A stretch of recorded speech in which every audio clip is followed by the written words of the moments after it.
যিনি রাজপথে হামলা মামলার শিকার হয়েছেন এবং সেই ৫ তারিখের আগে ওই হায়নারা তাদের উপর আঘাত করেছিলেন, সেই নেতা মনিরুজ্জামান খান ফারুক উপস্থিত রয়েছে।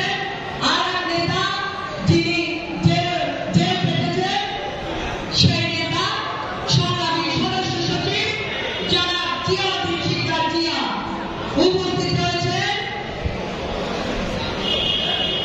সাবেক যুবদল কেন্দ্রীয় সংসদের সহসভাপতি জাকির হোসেন নান্নু উপস্থিত রয়েছে।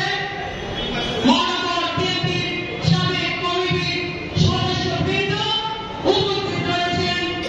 মহানগর যুবদলের সভাপতি সাধারণ সম্পাদক উপস্থিত রয়েছে। স্বেচ্ছাসেবক দলের সংগ্রামী আহ্বায়ক উপস্থিত রয়েছে। ছাত্র দলের সংগ্রামী সভাপতি সেক্রেটারি উপস্থিত রয়েছে। মহিলা দলের সংগ্রামী সভাপতি এবং সাধারণ সম্পাদক সহ ৩০টি ওয়ার্ডের বিএনপি